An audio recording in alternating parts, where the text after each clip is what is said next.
Realmente o encaixe fica perfeito. Totalmente feito de sucata, sem nenhum serviço de usinagem. Com isso dá para equipar qualquer curvadora, tanto a comum, 1 por 1, como aquela curvadora reduzida. Até as curvadoras hidráulicas também dá para usar esse mesmo sistema para economizar. Olá pessoal, bem-vindos ao canal Dicas e Ferramentas Úteis. Pessoal, para o vídeo de hoje eu preciso que você que está vendo esse vídeo abra sua mente, pois hoje vamos fornecer uma dica que eu costumo falar de fora da caixinha, né? Que poucas pessoas costumam observar esse detalhe, tá? Eu tenho aqui comigo um rolamento comum de esfera, certo? Esse é um tamanho maior para poder ilustrar melhor. Existem vários tamanhos, como todos da metal mecânica conhecem.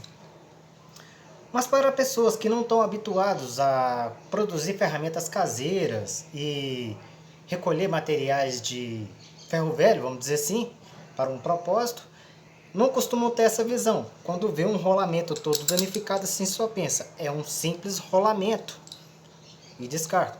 Mas para nós que temos a mente aberta, uma outra visão, nós podemos dizer que um rolamento, essa capa de fora, atendendo os tamanhos e as medidas certas, elas podem se transformar num gabarito para fazer construção de aros, certo? As esferas que contém dentro dela, por ser feito de um aço que é produzido para aguentar, para ter alta resistência e aguentar certa carga de peso, pode se transformar em contrapeso e também pode se transformar em um martelo bola muito eficiente, muito prático e funcional, que inclusive já foi até apresentada essa ideia aqui no canal. E a capa interna de dentro, que tem o canal onde correm as esferas, você pode aproveitar e construir uma roldana igual essa aqui. Por exemplo, para quem não conhece, essa aqui é uma roldana de uma das curvadoras que eu tenho, que serve para elaborar curvas em tubos e metalons. No caso, essa aqui é uma de 7/8, que me permitiu efetuar essa curva aqui, instalada no maquinário certo, que chama-se curvadora. Eu tenho uma curvadora direta e uma curvadora com redução de uso manual que eu construí há alguns anos atrás. E esse é o vídeo de hoje. Hoje nós vamos pegar uma capa de rolamento, no caso aqui, e vamos transformar em uma roldana para curvadora, para efetuar curvas. No caso aqui, essa capa de rolamento interno, ela será transformada numa roldana para um tubo de 3/4, que eu pretendo fazer uma curvadora aqui para mim. Talvez eu até poste no canal. Então o vídeo de hoje, para você que às vezes está tendo dificuldade de encontrar roldanas, que nem nessa aqui no caso eu encontrei no ferro velho, mas às vezes garimpar no ferro velho e você não quer fazer um serviço de usinagem, hoje nós vamos construir uma roldana muito boa e muito eficiente usando a capa interna do rolamento, aproveitando esse canal aqui, onde as esferas correm. Vai ser feito um passo a passo e vocês verão o resultado final.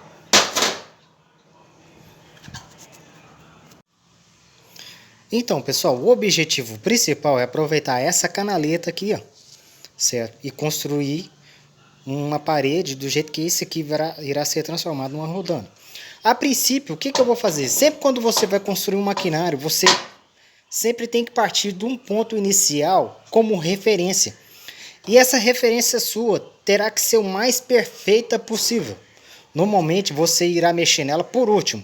No caso em questão aqui, como essa capa está toda detonada, eu não consegui encontrar o serial dela. Então a medida dessa capa que eu estou usando aqui, ela está dando 12 por 3 de largura. E eu não tenho um dicionário técnico aqui no momento, então é essa medida que eu usei.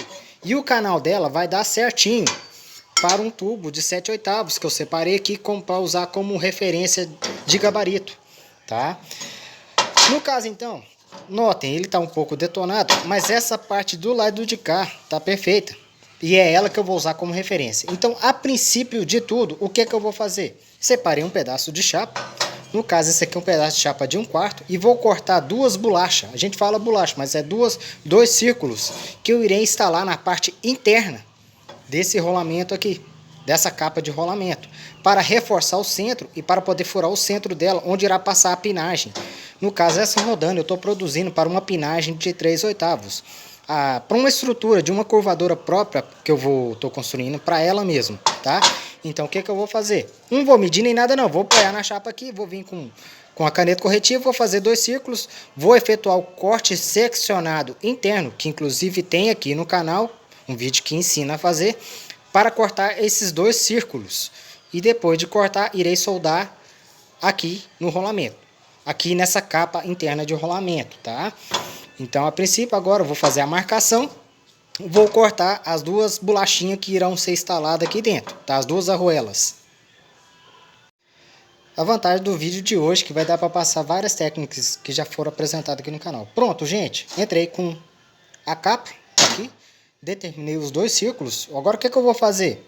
Sempre quando você vai elaborar um círculo para poder encaixar em qualquer parte de qualquer maquinário que seja que você for construir, procure sempre marcar sempre o máximo possível da borda, para aproveitar o máximo possível da chapa. Entendeu? No caso aqui deu para marcar 2 círculos pareados. Eu vou efetuar um corte assim, outro corte assim, depois vou vir com os cortes seccionados, que já é ensinado aqui no canal, para elaborar o disco. Depois eu venho com o disco flap e dou acabamento na borda. Eu ainda não me preocupei em encontrar o centro da peça não. Tá? Poderia ter feito isso? Poderia. Só que eu estou querendo apresentar uma outra técnica aqui no canal, aproveitando a oportunidade, então eu vou deixar para marcar o centro da peça onde irá feita a furação para passar o pino de 3/8 depois. Então agora o próximo passo, faço um corte aqui para separar essa parte de cá, guarda o restante da chapa que eu não vou precisar, faço o corte separando as 2 bolachas e depois venho fazendo o corte seccionado e modulando a chapa. Mas para você que talvez não tenha visto o vídeo em que eu ensino a fazer o corte seccionado interno, aqui ó, estou efetuando os cortes. Sempre você começa pelas bordas mais próximas possíveis antes de separar da chapa. Que nem no caso aqui eu já marquei, determinei essas partes aqui, cortei as sobras. Agora eu vou efetuar um corte aqui, certo? E depois faço um corte separando as 2 peças. E esse mesmo procedimento que eu fiz aqui irá ser adotado aqui. Retirarei o excesso, irei efetuar cortes seccionados de modulação e depois irei modular a peça. Pronto, pessoal, já separei os 2 círculos, tá? Para estar me auxiliando a efetuar o corte seccionado interno para modular essas 2 chapas aqui, eu vou estar usando a minha morsa com inclinação e com base magnética, que inclusive já tem até um vídeo no canal que eu apresento essa morsa, que facilita muito a minha vida conforme os trabalhos. Agora eu vou efetuar os cortes seccionados, modular ela, mas você que às vezes não tenha um tipo de morsa assim, você pode estar prendendo na borda da sua bancada, seja com o sargento, como inicialmente eu fiz com a chapa maior, ou seja com um alicate de pressão. Pronto, pessoal, acabei de cortar as 2 peças, já acabei de dar acabamento nenhuma. E para isso eu estou usando o meu suporte que transforma uma esmerilhadeira num esmeril portátil, já com disco flap, que já dá um acabamento fino. Já encaixa. Agora eu vou terminar de efetuar o acabamento no outro. Aí o próximo passo é soldar essas 2 arruelas aqui dentro dessa capa interna de rolamento. Que, aliás, inclusive no meu canal tem um vídeo em que eu ensino a fazer uma versão portátil que você prende na morsa desse tipo de suporte aqui. Muito bom e muito eficiente, tá? Sempre com disco flap, ok? Olha que interessante como Deus trabalha, né? Para nós que somos cristãos, Deus usa qualquer coisa, qualquer meio para poder passar conhecimento e sabedoria com a gente com o tempo. Com o tempo, quando você vai procurando coisas no ferro velho e construindo ferramentas artesanais, você acaba desenvolvendo uma outra visão. No caso dessa rodando aqui, é uma outra visão, um outro meio de se ver as coisas, como aproveitar. E para sair de certas situações, normalmente você tem que recorrer a recursos que aqui na minha região a gente fala fora da caixinha, certo? E um desses recursos é bem simples. Eu preciso soldar essa chapa aqui bem rente com essa rodando. Eu posso usar um esquadro magnético, se o tamanho me permitir, no caso aqui permite, ou eu posso usar um outro recurso que eu aprendi com o tempo. Isso que aconteceu comigo vai acontecer com você, tá? Com o tempo, você que está iniciando agora. Isso aqui, para quem não conhece, isso aqui são ímãs. Normalmente são ímãs extraídos de toner, de tinta, de pintura, certo? E normalmente eu uso para poder usar como régua niveladora, tá? Eu poderia usar um nível magnético, Só que o ímã desse nível ele é muito fraco. Poderia estar usando o esquadro magnético, que me permite nessa situação. Mas em situações que requer maior, um ímã desse aqui, ó, ou 3 ímãs desse aqui vão te ajudar muito. E você retira de toner de impressora, certo? Agora o próximo passo, eu vou efetuar um ponto de solda aqui, outro ponto de solda aqui, depois outro aqui, faço o cordão de solda e faço o mesmo procedimento do outro lado com essa chapa aqui, certo? É aquele negócio, às vezes o que pode ser lixo para alguns se torna luxo na mão de outros. Um detalhe, eu estou efetuando os pontos de solda, mas não se esqueça, cuidado com o seu ponto de referência. No caso, o ponto de referência é essa borda externa aqui. Nós vamos precisar para poder marcar o centro, para efetuar a furação. Os pontos de solda eu estou fazendo com o eletrodo E6013. Mas o cordão para fechamento eu vou fazer com o eletrodo E7018, que é o eletrodo mais próprio, para profundidade maior do que o 6013, tá? Mas fica a seu critério. Agora eu vou terminar de fechar o cordão de um lado e vou fazer o mesmo procedimento com essa chapa do outro lado. Pronto, pessoal, as duas partes da rodana, as duas arruelas estão soldadas. E aqui eu aproveito para oferecer duas dicas. Uma, tenha sempre uma vassourinha dessa aqui, ó, baratinha de você comprar para você poder manter sempre limpo a sua bancada de trabalho, né? E uma outra, aqui no canal tem um vídeo que eu ensino a transformar um alicate velho numa tenaz. Como a peça tá quente, certo? O que eu faço? Uso o alicate como tenaz para segurar. Agora o próximo passo, vou dar um acabamento com disco flap para dar uma alisada. E vamos dar andamento ao seguinte fato. A parte externa está pronta, certo? Vamos determinar o centro para poder efetuar a furação e dar andamento na construção da parede externa, tá? Então agora o próximo passo, vou dar um acabamento com disco flap dos dois lados. Vou determinar o centro para efetuar a furação. Nessa etapa aqui, eu tive que improvisar porque o meu demarcador de círculo, de centro, eu não encontrei ele. Tô vendo que eu vou ter que fazer outro. Então, o que eu fiz? Eu usei um pouco da matemática, coisa que eu odeio, mas é necessário. Um círculo ele tem 360 graus, certo? Se você dividir ele por 2, vai dar dois lados de 160, não, de 180 graus. Se você dividir por 3, vai dar 120. E se você dividir por 4, vai dar 90 graus, certo? Então o que eu fiz? Eu peguei o diâmetro, no caso o diâmetro aqui me deu 37 e dividi por 4. Deu cada angulação de 9,25, se não me engano, na hora. Então eu fui jogando 9,25 ponto, 9,25 e assim foi. Depois eu passei para cima e tracei e determinei o centro. Agora eu vou efetuar a furação aqui. Mas se você tiver um centralizador, facilita mais a sua vida, tá? Eu ainda vou construir um ainda e provavelmente, quer dizer, fazer outro, né? Se eu não encontrar, provavelmente eu faço um vídeo aqui pro canal. Então agora, o próximo passo é efetuar a furação aqui. Pronto, pessoal, terminado de feita a furação, certo? Aqui eu fiz uma furação para 3/8, tá? Mas isso aí vai a seu critério. No caso, essa curvadura que eu estou construindo aqui é para tubos de 3/4 e eu estou construindo uma também para tubos de 5/8, que eu estou tendo dificuldade de encontrar no ferro velho. São essas duas rodando e eu não vou pagar serviço de usinagem para isso, tá? Agora, qual que é o próximo passo? O próximo passo agora, eu separei um pedaço de ferro chato de 6 por 3,16 e vou efetuar cortes seccionados. Vou pontear na ponta aqui, ó, certo? Igualzinho essa aqui eu fiz.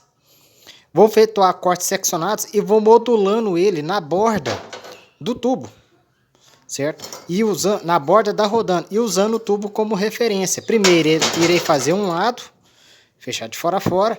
Depois irei usar o tubo como referência para o outro lado, certo? Então o próximo passo agora, vou efetuar os cortes seccionados de modulação, que inclusive aqui no canal também tem um vídeo ensinando isso passo a passo, nessa barra chata aqui de 6 por 3,16 e vou efetuar de fora a fora aqui, de um lado e do outro. Pronto, pessoal, feito uma série de cortes seccionados para modulação, qual que é o próximo passo? Eu vou apoiar aqui na rodana, vou efetuar pontos e vou modulando a chapa na rodana a fim de aumentar a parede da rodana aqui. Primeiro eu vou fazer de um lado, observando sempre se ela vai estar centralizada, vou efetuar só pontos, né? Depois eu faço o outro lado usando o tubo como referência e depois de confirmado tudo certinho, aí sim que eu vou efetuar a solda toda. Então, pessoal, é isso que eu estou falando. Eu vou modulando, vou efetuando pontos, certo? Os cortes seccionados, quanto mais próximo, mais facilita a modulação. Quanto mais largo, mais difícil é. E à medida que eu vou forçando, eu vou observando aqui dentro. Ó. No momento eu estou efetuando só ponteamento, porque se precisar dar um leve acerto com a marreta, fica mais fácil. Aí faz o ponteamento primeiro, confere os dois lados para depois fechar o cordão de solda. Então, pessoal, um lado já está ponteado, certo? Lembrando, existem outras técnicas, é claro. Existe a técnica que você pode usar meia cana, modular, fazer um corte seccionado, modulação invertida em cima de um círculo. Mas o recurso que eu tenho aqui no momento é esse que eu estou aplicando. E já foi testado em campo e aprovado, certo? Pronto, ponteado um lado, o que acontece? Agora eu vou usar a referência, o tubo como referência. Vou fazer o corte seccionado na outra ponta, né, na outra barra chata, e vou usar o tubo como referência e pontear o outro lado. Depois, se precisar, eu faço um leve acerto com a marreta antes de terminar de fechar a solda. Enquanto tiver ponteado assim, fica mais fácil de você modular, acertar para lá, para cá, ok? Pronto, pessoal, já efetuei o corte seccionado de modulação na outra barra, certo? Já comecei. Agora, qual que é o meu cuidado aqui? Além de modular aqui, eu tenho que usar o tubo como gabarito, certo? Eu vou modulando, vou acompanhando ele e vou ponteando. Depois eu, no final, faço uma conferência. Nota, nossa, que perfeição que fica, viu? Bom demais. Notem, aí à medida que vai modulando, no final faço a conferência por todo antes de fechar o cordão de solda de um lado e do outro. Agora, o mesmo procedimento que eu fiz do lado de cá, vou fazer do lado de cá, usando o tubo como referência. Pronto, pessoal, acabei de efetuar os pontos de solda, certo? Usei o tubo como referência, olha que maravilha. De fora a fora, certo? Como referência. Agora o próximo passo, eu vou efetuar o cordão de solda para terminar de fechar a solda, dar o acabamento e vai estar pronto uma rodana. Economizei o serviço de usinagem, que aqui na minha região é muito caro, com muita eficiência. Lembrando que eu aproveitei a capa de rolamento interno, porque já é um aço próprio para aguentar tração, né, produzido por rolamento. Então eu aproveitei a resistência da capa do rolamento e estou aproveitando para construir essa rodana. Agora eu vou dar o acabamento e já volto mostrando o produto final para vocês. E o resultado final é esse aqui, uma rodana 100% artesanal, feito de sucata, sem nenhum serviço de usinagem. E essa aqui no caso, para tubo de 3/4. Tá? Para quem está tendo poucos recursos e quer economizar com o serviço de usinagem, uma rodana 100% operacional para a sua curvadora de tubos, igual essa aqui, ó, irá te atender muito bem. Você terá uma ótima resistência com o material empregado e, é claro, uma economia muito grande. Para quem acompanhou até o final, muito obrigado. Para quem deixou aquele like motivador para incentivar o canal a crescer e passar mensagem para outras pessoas e motivar outras pessoas, muito obrigado a todos. Fiquem na paz, espero que essa informação seja útil para alguém e fica a dica.